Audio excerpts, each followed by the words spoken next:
Thanks for tuning in. If you're watching on YouTube, be sure to hit the subscribe button to stay up to date on all of our latest video content. If you're watching on LocalGov TV, be sure to visit their website to see all of the content made for you by your local governments. Alamance County is pleased to present the Alamance County Commissioners Meeting.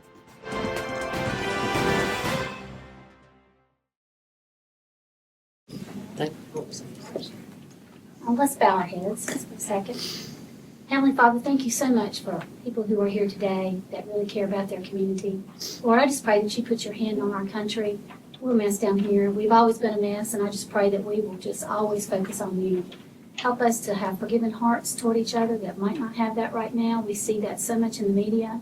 I just pray that you will just lift us up today, that everything we do is to focus on the people of our county, our great county. In your precious name I pray. Amen. Let's say the pledge, please. I pledge allegiance to the flag of the United States of America and to the republic for which it stands, one nation, under God, indivisible, with liberty and justice for all. Did anyone have anything on the agenda that they wanted moved or that any problems with? Issues? Move approval of the agenda. Okay, need a second? Second. All those in favor? Aye. 4-0.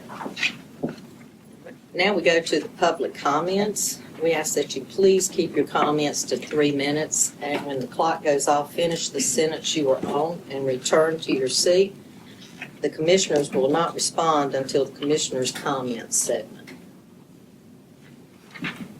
Do we have anybody that you know of? Have you? Okay. Diane, did you have anybody sign up? Do you want the sign-up sheet here? I did.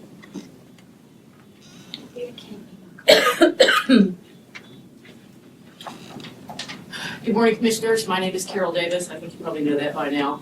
And I oppose the proposed Philippi LCID landfill at 4115 Platte Mill Road. On January 8th, the Planning Board met to discuss this application. Once again, the room was filled with residents and taxpayers from the neighborhood who spoke against the landfill. Because there are still unresolved issues, no decision was made at that meeting. While I understand the Planning Board is legally required to approve the application once the technical requirements are met, the final decision on this project ultimately rests with you. That's why, over the past several meetings, I have shared with you why this landfill is wrong for our neighborhood, wrong for Coble Township, and wrong for Alamance County. First, we simply do not need another LCID landfill in this area. There are already 3 LCID landfills in Coble Township, and 2 of them are within 1.5 miles of this proposed site. One of those facilities received its permit to operate as recently as September 2025. There is no shortage of landfill capacity here. Second, this landfill will harm property values and tax revenue. There is no net tax benefit to this project. In fact, it will almost certainly reduce county revenues. Homes that directly adjoin the landfill site have a combined assessed value of nearly $4.4 million. Homes on the other side of Jacks Creek Trail and near the Platte Mill Road entrance are assessed at an additional $6.7 million. A modest 10% decline in value would mean a 10% decline in property tax revenue. And that doesn't count the homes on Regulator Drive or the sales tax revenue from all these families. This landfill puts a stable, growing tax base at risk. Third, and maybe the most important, the homeowners were here first. The Regulator Drive neighborhood across Platte Mill Road from the landfill entrance dates from the 1970s. The land that became Jacks Creek Trail was sold in July 2019 and officially recorded as a subdivision in April of 2020. Phase 3B, where the adjoining houses are located, was recorded in October 2022. And construction began soon after. Families have been moving in since 2022, many within the past 18 months. By contrast, Mr. Philippi bought his first parcels in August of 2020 and bought additional parcels in January of 2024. The neighbors learned of his landfill application when we received a certified letter about it in October of 2025. During the 5 years between Mr. Philippi's first land purchase and his landfill application, What was once mostly an undeveloped land became a thriving residential neighborhood in a beautiful rural setting. He knew, or certainly he should have expected, that the families living nearby in this community would object to having a landfill built next door. Ladies and gentlemen, you have the authority to reject this application. We don't need another landfill in Coble Township. Alamance County shouldn't jeopardize its property tax and sales tax revenue generated by these homeowners. When this issue finally comes before you, I hope you will reject this application. Thank you. Thank you. Have anyone else? So, okay, since no one else signed up to speak, that will close the public comment. Before we get to the motion to approve the consent agenda, I did notice in Jamie Merkel's on line 6, there was a slight typo. I think it's supposed to say master plan and it says matter, which is just a small thing. Okay, I'll accept motions for the consent agenda. Motion to approve the consent agenda. Second. All those in favor? Aye. Aye. You're so quiet, I can hear you say. Okay. Computers, not doing. Oh, she's still messing with her computer. Okay, so now we're going to go to presentations and other business, and I believe that is going to be Ms. York. Good morning, Commissioners. I'm going to introduce this study to you. We are bringing this study, it's your third phase of a three-phase commitment that the board made to studying compensation for employees. So we've contracted with Baker Tilly. They have done the work for all three phases for us. And Ms. Sarah Town is here. She's going to walk you through her findings of the study, and then we'll talk at the end about the implementation and the decision that we need from the board this morning. Good morning, Sarah. Thank you for being here. Ms. York, Yes, sir. are we going to interrupt with questions or hold those to the end? You can interrupt with questions, I'm okay. Great. Let me preface the question. Sure. The presentation, beg your pardon. What's the total cost that's set aside at this point by Sure. the county? We budgeted $449,000 within the HR budget, which is about what we've spent on each of the phases in previous years. So we started budgeting for this in fiscal year 23-24. We had budgeted roughly $800,000 then, I think, took it down to $600, and the true cost was closer to $400 each time. So $449,000, I think, is what we budgeted this year for that, and the study actually comes in under that.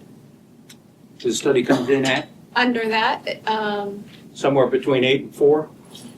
no, Less than 400,000. less than 400,000. Less than 4. Yeah, Thank and I'll you. get that number for you in just a sec. Great, thank you. Well, good morning. My name is Sarah Town. I'm the consulting manager with our classification and compensation team at Baker Tilly. Excited to share with you once again the results from year 3 of the market study for Alamance County. I'll walk through what we've done in terms of this 4-phase process. Starting with our data collection, looking at existing job descriptions, updated job descriptions, what positions are new this year, a very large data request and collection from Alamance County.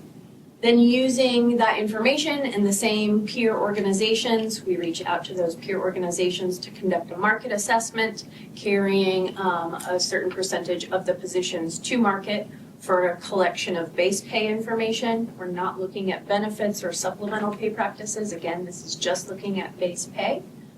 And then once we have that information back, we go into phase 3 where we're looking at pay plan development, what adjustments need to occur to the overall pay structure, what adjustments need to occur to certain positions, and then we look at a couple of scenarios for implementation.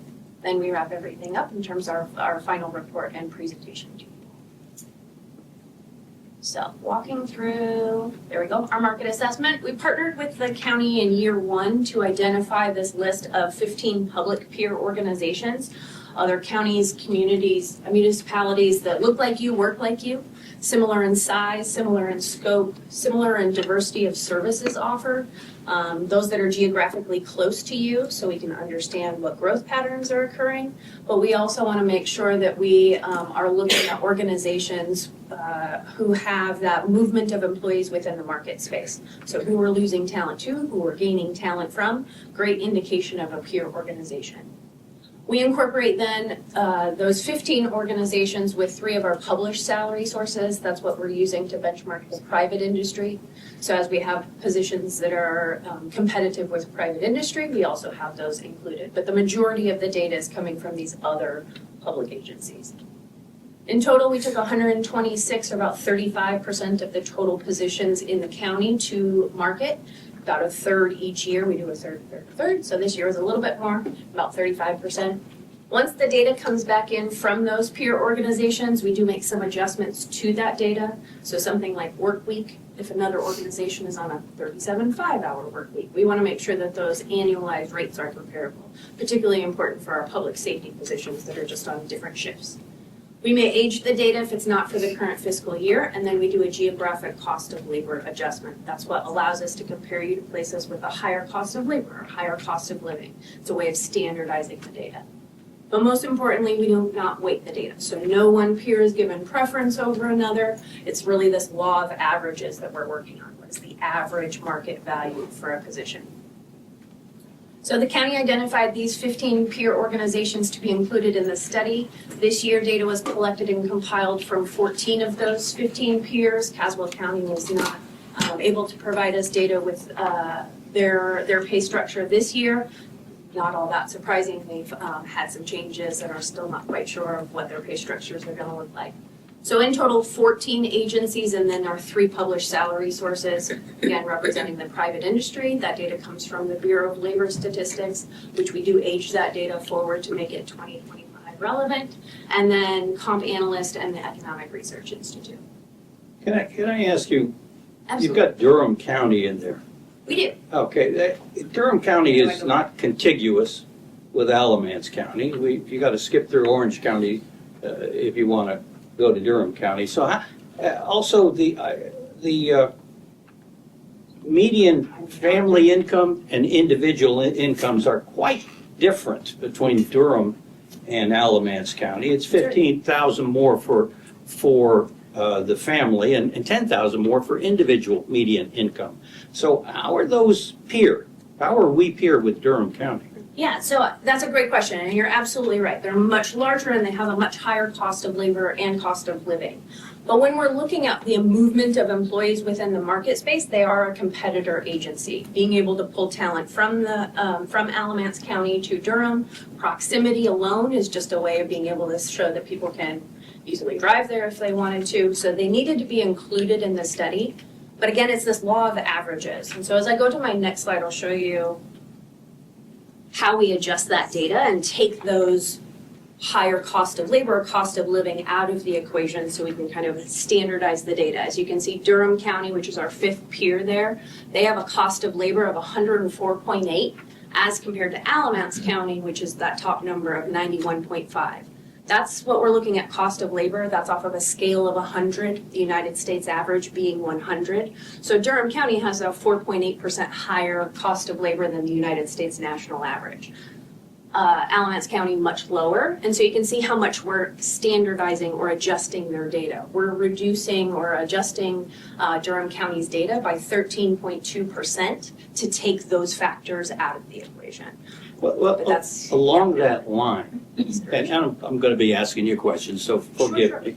Along that line, what evidence do we have that people are commuting to Durham as opposed, how are we losing employees, at least theoretically, to Durham or other counties? So I'm not sure if that's still the case, but when we looked at identifying these 15 peer organizations in year 1 of the study, that was the case. We were looking at turnover rates, asking department heads who we should be comparing Alamance County to. This was the list that they came up with. So And you this was have never evidence- Baker Tilly coming in and saying, these are your 15 peer organizations. We really started this process by asking the county. I looked through it to find out what evidence we have that we're losing people to commuting to these other counties, and I didn't see it. Maybe I missed something, but there's another point too, that we're talking about the cost of living. You mentioned the Bureau of Labor Statistics. The cost of not living, excuse me, the cost of labor in the state has decreased by 0.3%, and in Alamance County by 0.9%. But later on, I'm probably cut ahead. Later on, we're 3 times of the decrease of the state. So, I'm questioning how these are peer comparisons, especially statewide, like you're talking about an aggregate comparison as well. Yeah, so when we're looking at the adjustments for cost of labor, within a percentage is really not a lot in terms of adjustments. So yes, while the overall North Carolina state average cost of labor reduced by 0.3% from last year, and Alamance County reduced by 0.9%, it's still within a percentage. So we're trending in a similar direction as the rest of the state. And then there are certain communities, I can see all of them, really nobody is trending higher than a percentage in the same direction as the North Carolina state average. Overall cost of labor for this area, for these peer organizations, and for Alamance County is relatively stable. It's not increasing dramatically, it's not decreasing dramatically, overall pretty stable results. Does that help answer your question? Yeah, but if everything's stable, then where's the problem? Yeah, there's not a problem as of right now. Okay. So that's the nice part about that. But yes, as you mentioned and noted, thank you. The county overall had a drop in labor costs from 0.9% for last year. Still a similar trend overall for the state. We're just, again, taking those geographic differences out of the equation. It's a good way of standardizing the data. So places like Orange County, Person County, we're able to take those geographic differences out of the equation and really get to this true law of averages for our market results. So as I mentioned, in total, we took 126 positions to the market. Of those, 119 had sufficient data. So we require at least a threshold of at least 3 matches per benchmark position to be able to calculate a market value. Kind of hard to say this is the market when it's just against 1 or 2 other peers. So we need at least a threshold of at least 3. And then we're not just looking at the titles as we do this information as well. We have a pretty rigorous quality control process. We're asking these peer organizations for their job descriptions. So we're comparing your job descriptions, what the duties and responsibilities, the minimum education and qualifications are for those positions to be able to consider a good quality match. In total, we had 94% quality matches for the benchmark positions this year. On average, about 8.85 matches on average, and 2/3 of the data set actually had 8 or more matches. So again, the more matches we have, the more confident we are that that's the true market value for a position. Skip forward for me a little bit, and in total, on average, Alamance County, as of the structure currently, is 3.4% above market at the minimum, 0.1% above market at the midpoint, I would say you're at midpoint, and then 1.9% below market at the maximum. So overall, as we looked at the specific positions and where they're trending, 27% or 34 positions are identified as lagging market right now. They're just not as competitive as where they should be. 35% of the positions that we looked at are what we consider at market, and then 33% of the positions are actually in a really competitive spot. They're doing quite well. Overall, the adjustments that we've made in the previous 2 years have kept us competitive, particularly at the hiring rate. We're able to draw talent in because overall our minimums are staying competitive. But where we still have room to grow and room to adjust is on those maximums. We don't want Alamance County to become a training ground where you can draw them in, train them up, but they may ultimately leave for another organization. So we look at the full range and make adjustments from there. From that information, we go into our phase 3 of pay plan development. This happens in 3 stages. First, the adjustments to the structure, then the positions, then the people. So first, we start by looking at your existing structure. How is it comparing to market? What adjustments need to occur? Our most intensive effort is then going line by line, position by position, through all 379 positions to make sure that they're all in the correct spot, they're in the correct grade, they have the correct value. Up until this point of the study, I'm not talking about the person in the role at all. Well, our goal is to identify and value the position, and then we start plugging people into the conversation once we get to implementation. Where are people's salaries at in relation to these new recommendations? Look at a couple of scenarios to recommend adjustments. We only did 2 scenarios this year. That should say 2, not 3. So overall, overall, I'll start with an analysis of your existing pay structure. This is the current general pay plan. This was what we had implemented in January of last year, but then also inclusive of a 2% COLA adjustment effective July 1. It is,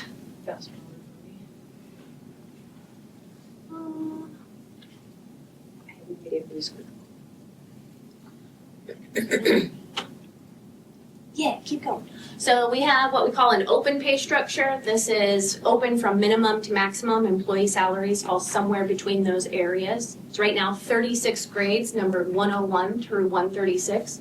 We only have one position in that 101 at the current pay structure. But we also look at our two statistics to be able to determine the health of a pay structure. The first is range spread.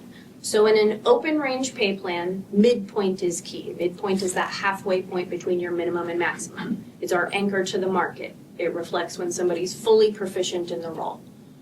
But then from there, the minimums and maximums simply expand and contract around that midpoint depending on the range spread. We want your minimums to be competitive, but we don't want to diminish people's earning potential on the maximum. So we have tailored range spreads starting at 40% going up to 55%. That is because we want to make sure that we have, somebody go back please. We want to make sure that it's tailored to the learning curve of the position. So as we adjust the pay structure, we want to make sure that those minimums are competitive and people are able to move into that midpoint at the appropriate rate. If you're thinking about the positions in some of these early grades, they can get up to speed within a handful of years. Versus those at the top end of our pay structure, department heads, leadership, they have a lot more variety of tasks, more supervisory responsibility, impact on the organization. That time to being fully proficient is a little bit wider. Overall, an average of about 5% between each grade. And then we have the starting salary. Go back, Lori. There we go. Starting salary currently is $32,089. That's off an annual starting salary, which is about $15.43 an hour. That's represented at that 101 grade at that starting minimum. So as we make adjustments, this is, again, the minimums were competitive, the midpoints were right aligned to market, but the maximums needed some adjustment overall. So the adjustments for this year is our proposed general pay plan. It's still an open pay plan, slight adjustments. Instead of 36 grades, we have 34 grades, going from 102 to 136. So we no longer have that grade 101. Again, one position was in that. We want to make sure that the entire pay structure is competitive, so we have reduced just by one grade the overall pay structure. Still keeping consistent with our 40 to 55% range spreads.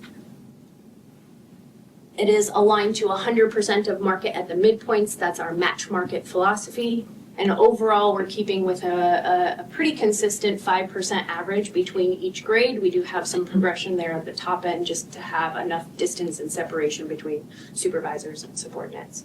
Overall, though, the adjustment occurs is that the new starting annual salary will be $33,790, or represented at a $16.25 per hour starting.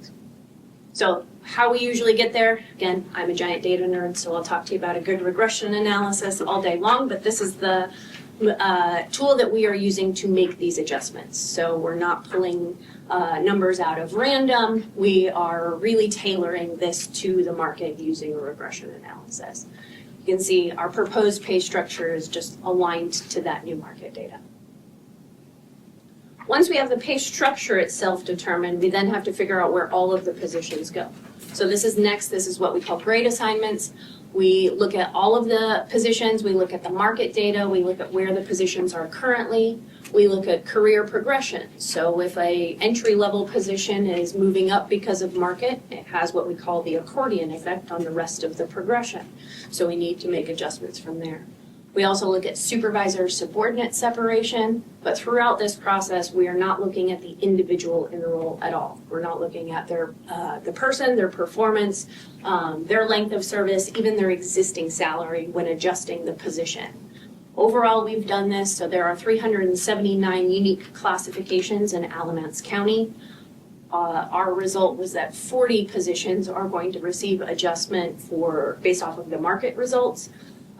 Of those 40, the majority of them coming from the departments that we looked at in market, including IT, HR, tax, recreation, and library. What was the last one? Library. We also conducted a review with those department heads when finalizing the positions. So we were here on site getting feedback directly from the departments to review their positions. So all of our information has been reviewed by the department heads as well. Now we can start talking about implementation. So as we determine where individuals' current salaries are in relation to these new recommendations, we want to make some adjustments to individual employee salaries. Our calculations are, again, just reflective of base pay only. That's the only thing that we're looking at here in the market study. It's not inclusive of benefits or supplemental pay. And then Baker Tilly does not recommend a pay decrease for any employee as a result of a study.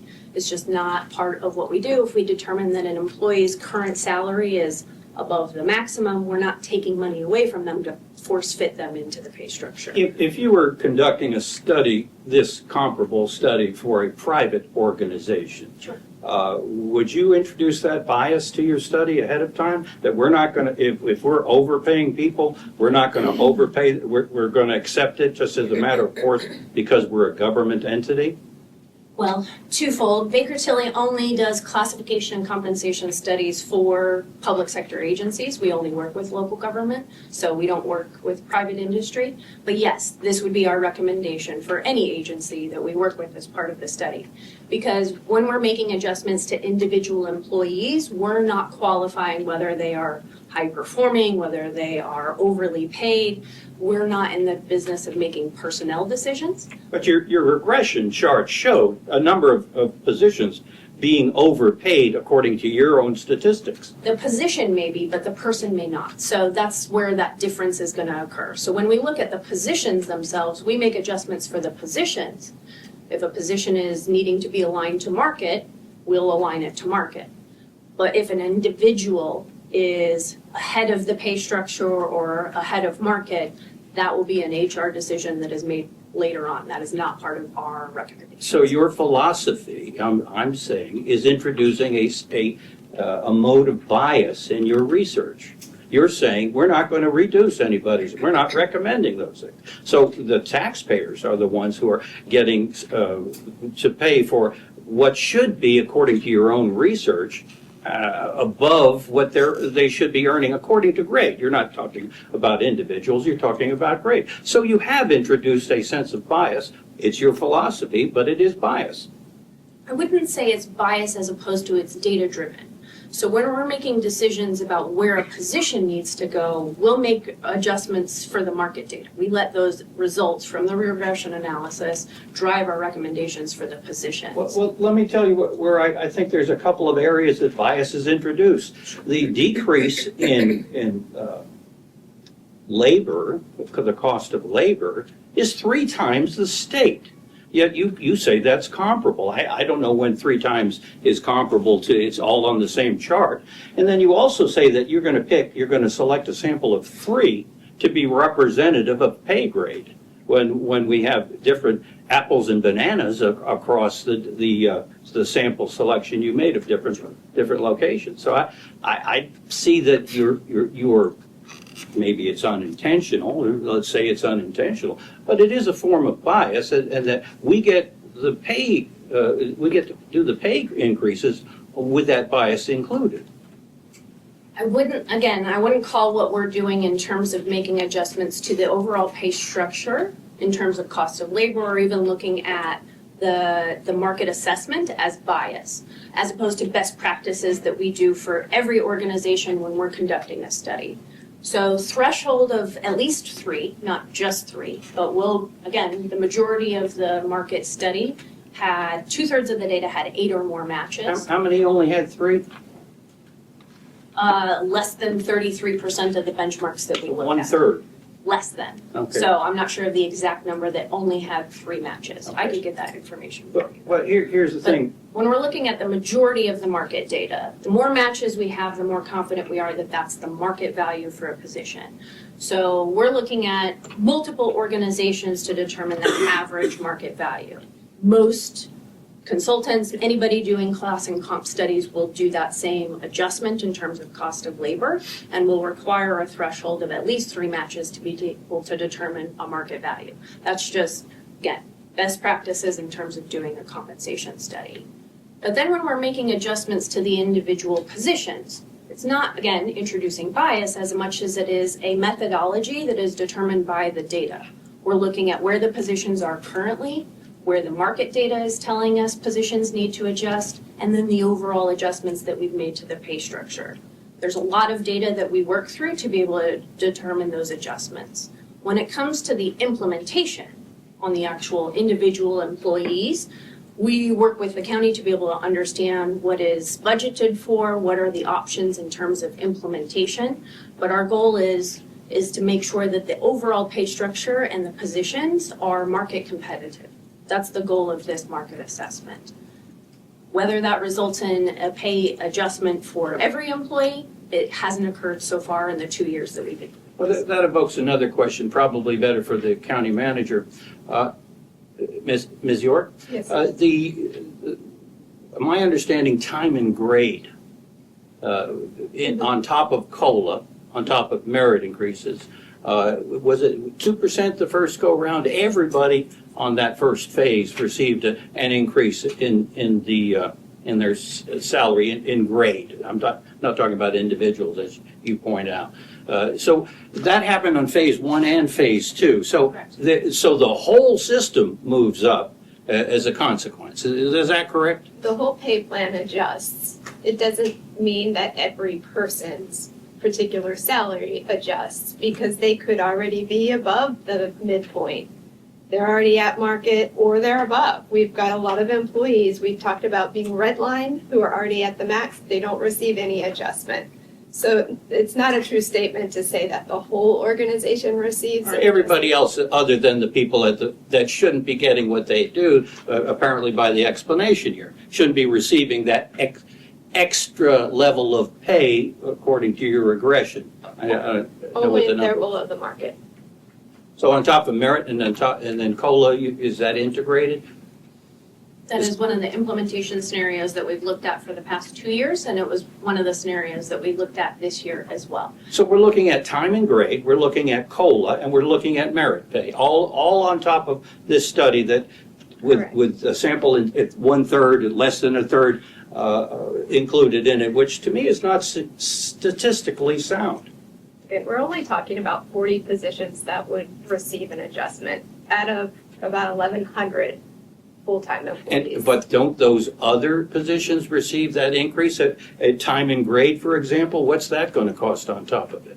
No, that's a part of our implementation, so it's not on top of the comp study. The comp study included time and position as part of our implementation calculation. That's part of your recommendation. It is, and it's a calculation. So what we look at, I'll get through these scenarios, at least the first one. So the implementation scenarios, the first is we look at employees' current salaries, and if it's below the new proposed minimum, we need that adjustment to at least get them onto the pay structure. So just option 1 is just to move those employees onto the pay structure at the new minimum. All other employees would retain their existing salary.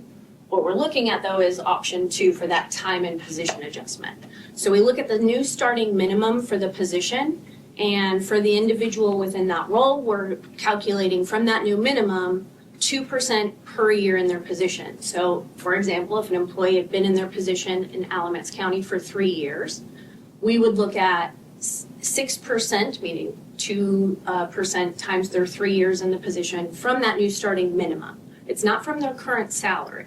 So it's from that new starting minimum. If they are above that, there's no adjustment to those employees. If they're below that, they would receive an adjustment.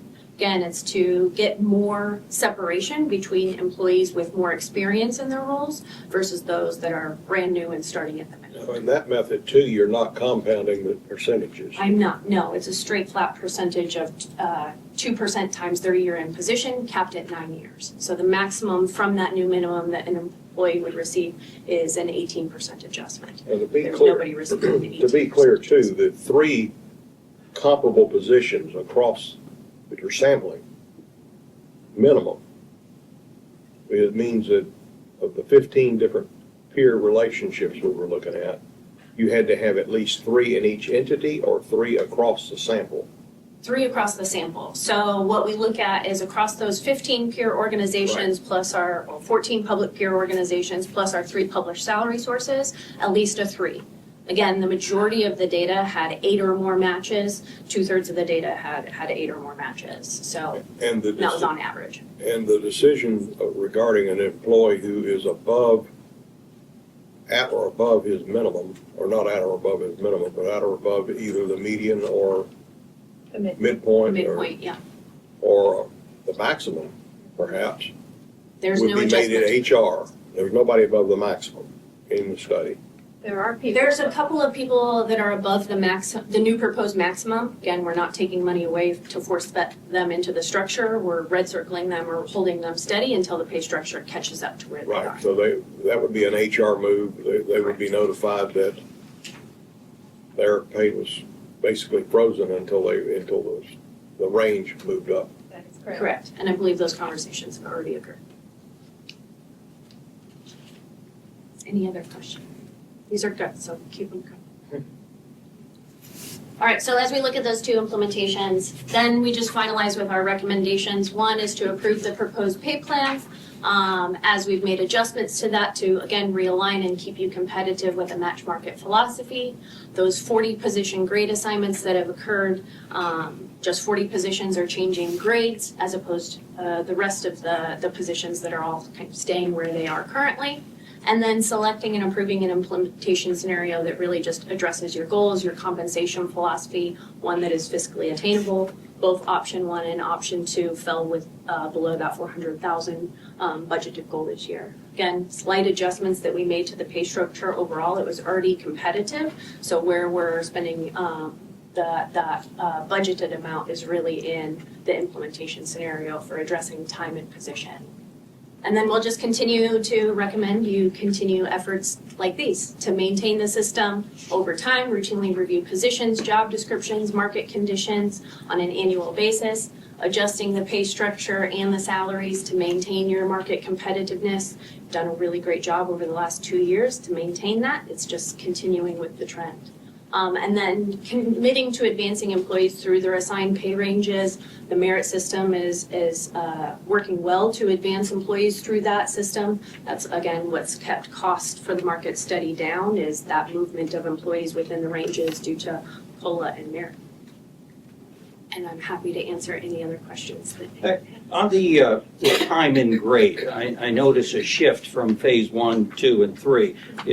3 ended up with 9 years. I don't recall what phase 1 and 2 were, but they were different and increasing. What's the logic in that? So the first year was 7, the second year was 8, and the third year is 9. The majority of that is driven by the county's current HRIS system of Munis.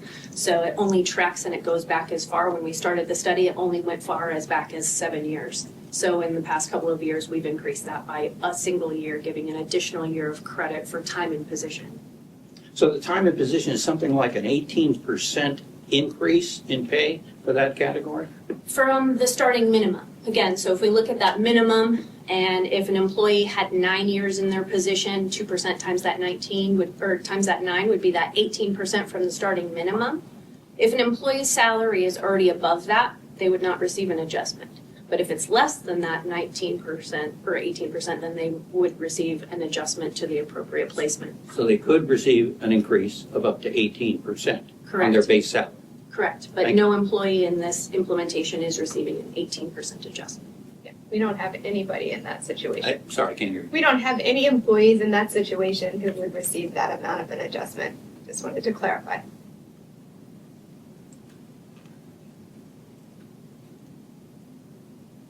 Any others? So, Costs? when I came on the board almost 8 years ago now, as I recall, we were, sure, I think he's here.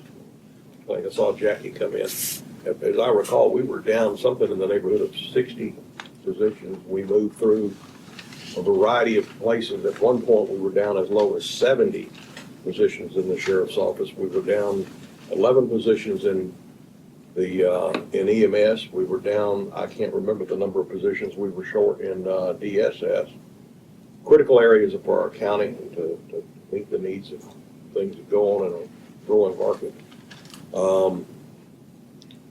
We've been able, through the first two phases of this study, which started, I believe, in 23, is that correct? 23, 24. You're right, was the first phase. We've been able to bring ourselves to the position now, and I had a conversation with the sheriff a couple of weeks ago, I think. Right this minute, we're about 10 or 11 short in the sheriff's office, so we're in a much better position than we used to be. I don't know what the numbers are in EMS and DSS. Do we know where we are position-wise there? I don't know off the top of my head, but I can find out for Beg you. pardon? I don't know off the top of my head, but I can find out for you. I mean, I've told this story many times.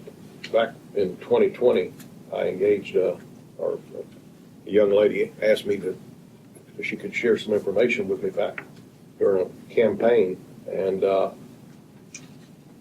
she had worked for our tax office and left our tax office, she said, for another job. And she told me the other job was in Chatham County. I asked her what she was doing down there, and she was doing the same job in their tax office, and she was making $13,000 more a year.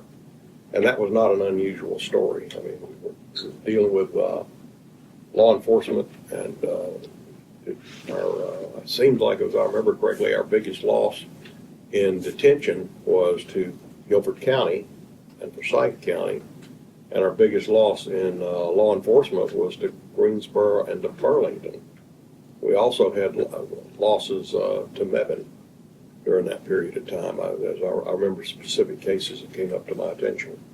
But the whole idea of trying to do this is to get ourselves in a position where when we get people trained, we can keep them.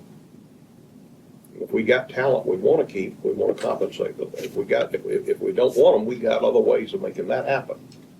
But if we have good people, we want to keep the good people, because you can't be the 15th largest county in the state and the 13th fastest growing county in the state and constantly running our employees off.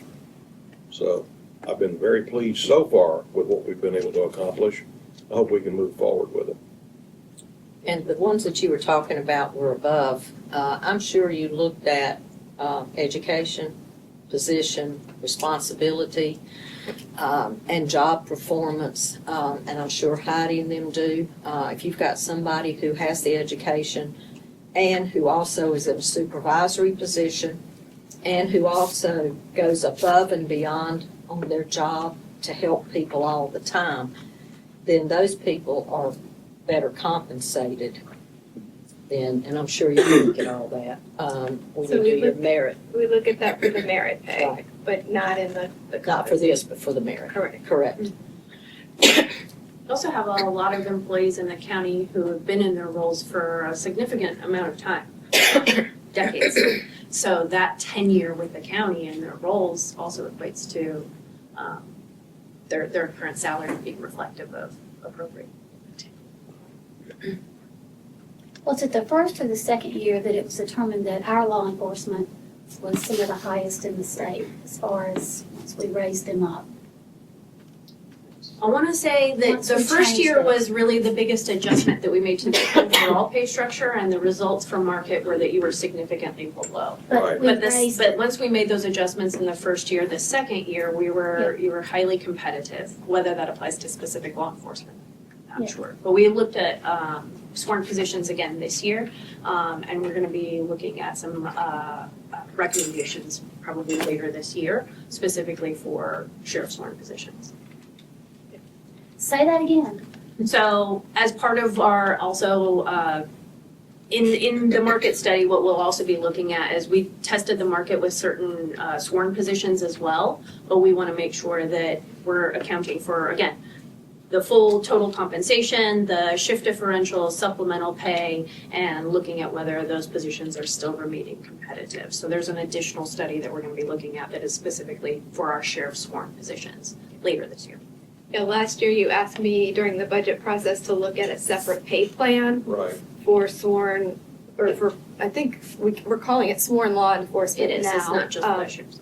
So I will be bringing that back during the budget timing to look at costs for implementing that and what that would do. So this isn't detention you're talking about? The sworn law enforcement positions would not be detention, is that correct? Some of the them are detention sworn. ones, Some of positions them are sworn. Because I know currently our detention officers make more than a teacher of 25 years. Of course, that's a state issue, not ours. So, okay, thank you. I guess my point was, we're going to be looking specifically at law enforcement to again see if they're still as competitive as they need to be.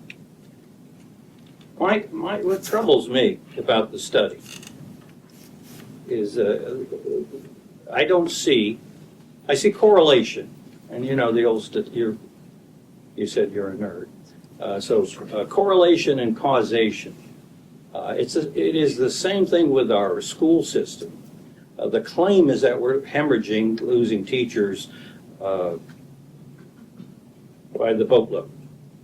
Busload is probably better. And the fact of the matter is I looked up the DPI statistics, Department of Public Instruction, and the exit interviews don't warrant the concern over us losing teachers. In fact, out of 76, I think it was, exit interviews that indicated that only 30 or so of those teachers had decided to go elsewhere because of pay. So I'd like to hear more of that addressed before we hear the question is the return on investment at this stage. Are we in fact losing employees to other counties? In your sample list, I don't hear the causation a part of that. Basically, we're speculating we may be because we're not paying as much as Durham County, or Orange County, which they have something like an 80,000 median individual income, where we have $32,000 as a median individual income. So my question is this a necessary? Is it necessary to add merit pay? I think we're addressing that separately. And COLA. And then time and grade, I think that's out of order. You've got, the evidence is that you've got, I think it's 40 individuals at this phase, 130 in the previous and 70 in the first phase, that we're simply ignoring. And we're going to, we're adding that. I think we ought to figure out a way to reduce that level of payroll, because the fact of the matter is if you look at the voters, the citizens of the county as stakeholders, stockholders in a private company, no private company stockholders would tolerate that. Are you suggesting terminating employees to remove them from payroll? No, I'm suggesting we figure out a way to reduce that high level of compensation, and I don't know that we're justifying the increase in compensation based on your. To me, there's some fallacious areas in your study, and I think that when you start with a bias that we're never going to decrease, that says a certain philosophy that the only way to go is up. And I don't agree with that philosophy. Well, not every employee is receiving an adjustment as a result of our recommendations. So the implication that everyone goes up is not true. But the overall pay structure needs to remain competitive year over year. Why? Mainly because the market adjusts every single year. And we're losing. But where's the connection? By the way, I'm not saying that your recommendation is part of the. What we need to do is adjust the adjustments that we're making on merit and COLA.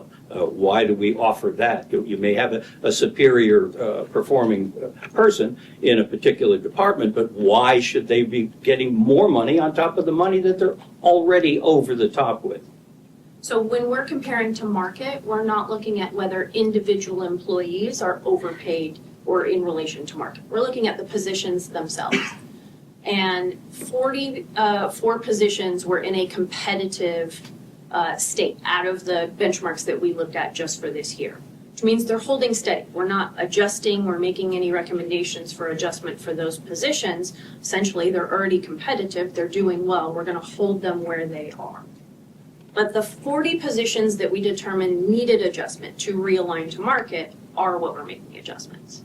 If I can address the Durham County connection here and how that was determined and whether or not we're still losing talent to other counties.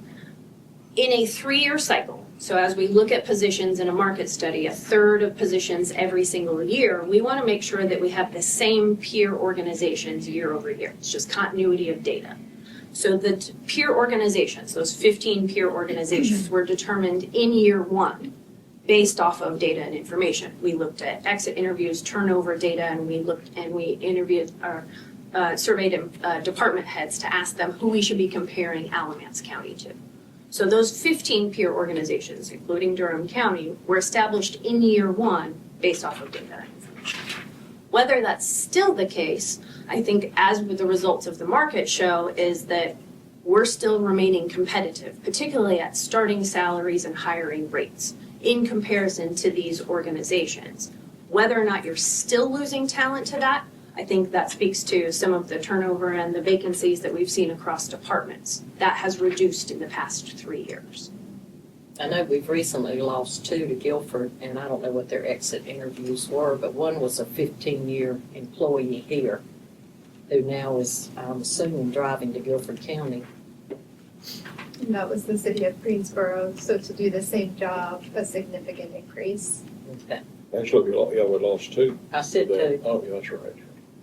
Yeah, so we want to make sure that the structure adjusts every single year to remain market competitive as market rates adjust, everybody's salaries and the peer organizations adjust their salaries, some by certain amounts, some not. Some organizations do merit and COLA, some just do COLA, some just do merit. So it's a variety of pay practices, but you're doing a market study on an annual basis, making small adjustments to the pay structure and a review of the positions, looking at a merit adjustment and committing to moving employees through those ranges is what's keeping you competitive overall. Any other questions? Yeah, I'll talk about correlation and causation all day. Before joining Baker Tilly, I've been on the faculty at UNC School of Government for the last 10 years.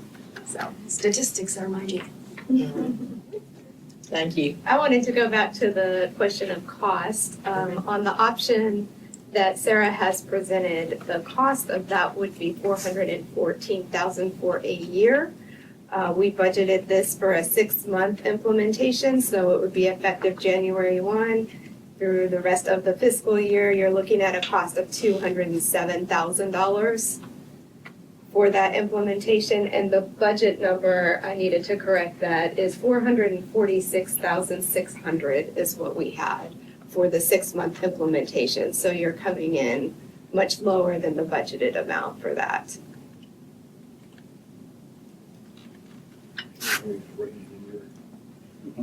So Chairman, we would need a motion and a vote of the board to implement this, implement this effective January 1 at a cost of $207,142 coming from our HR budget. Okay. Is everybody through? You ready? I'll make a motion. Okay, I'll second that. To implement it. Everybody in favor? Aye. Aye. All opposed? Aye, I'm opposed. 3-1. Thank you very much. Thank you. Thank you, Sarah. Now we move to the county attorney's report. Nothing for me today, thank you. County manager? I have 2 things to share with you. First is I wanted to let you know that our tax office is doing a bit of community outreach and community engagement. They are doing some community meetings about the revaluation process for residents to attend. We have several at Mebane Public Library, several at May Memorial Library, and 2 at the North Park Library. The earliest one begins on the 28th. We're asking for residents to register for these so we can be sure to have enough representatives there to address their questions. The signups are at the libraries and there's information on our webpage as well. So wanted to mention that. It's a Q&A session with tax employees about reval, what it is, what it isn't, what the timing looks like. So we have a good number of those. Looks like 10 of those, 10 opportunities for the public. And I also wanted to let you know, yes. See about where we are in the reval process right now. I know I saw Brad here earlier. He's gone. Do we know where we are? Have we gotten any better handle on where we are as far as commercial real estate is concerned? Some of the issues we ran into the last time. I will ask Brad to provide an answer to that. I'm not sure about the commercial analysis. I think it's still early for that. But if he has an update, I'll be sure to share that with you. And I know he said he was going to research and check all of that himself because we thought it was way low last year on commercial, or last evaluation. And I also wanted to let you know that your new clerk is starting today. Miss Jenny Brown is here with us, so she'll be observing and working with Diane for a couple of weeks, and then we'll plan to have the board appoint her at an upcoming February board meeting. So welcome, Jenny. We're happy to have you. And that's all I have. Thank you. I'd like to ask Ms. York a Okay, question. Yes, sir. Ms. York, at one point you were going to point out we elected to increase the sheriff's pay. Yes. And then I think it's important to note for everybody else that we also balance that with, and I would like to have you say it out loud if you Sure. could, please. So as we have attrition in our organization and we're filling positions with new folks, we don't necessarily hire them at the same salary. So we are bringing them in closer to a starting hiring rate that you heard about with our pay plan. So we've had several employees with turnover where we've been able to recoup the cost of that increase with the salaries coming in at a much lower rate. And I've also chosen to not fill positions. So my office in particular, we didn't fill the assistant county manager position. That's a savings of approximately $150,000 for you. Thank you for that initiative. You're welcome. Thank you. Anything else? Nothing else for me. Thank We'll you. go with commissioners' comments. Either, you have any comments? I have more comments. I'm good. You're Thank you. good? Okay, so now we need to have a motion to adjourn. So moved. Second. All in favor? Nobody wants to quit, huh? Aye. Thank you for watching the Alamance County Commissioners Meeting.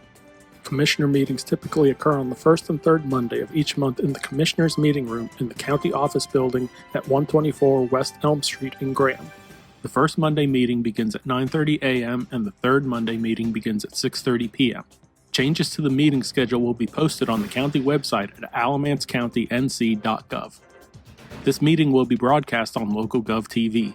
Please go to www.localgovtvnc.com for more information about their schedule and to see more videos produced by your local governments. You can also access this meeting through our YouTube channel at www.youtube.com/Alamance County NC or by clicking the YouTube link on the county website. Technical questions regarding this broadcast or production may be sent to our county webmaster via email at webmaster@alamancecountync.gov. This address is for technical questions only. Comments and questions about the content of this meeting may be made to the commissioners themselves. You can find their contact information at the Alamance County website at commissioners.alamancecountync.gov. There, you can learn more about the commissioners' duties, read minutes and agendas of commissioner meetings, and find other information about the county commissioners. You can also send mail correspondence to County Commissioners, 124 West Elm Street, Graham, North Carolina, 27253. Again, thank you for watching the Alamance County Commissioners Meeting. Thanks for tuning in. If you're watching on YouTube, be sure to hit the subscribe button to stay up to date on all of our latest video content. If you're watching on LocalGov TV, be sure to visit their website to see all of the content made for you by your local governments.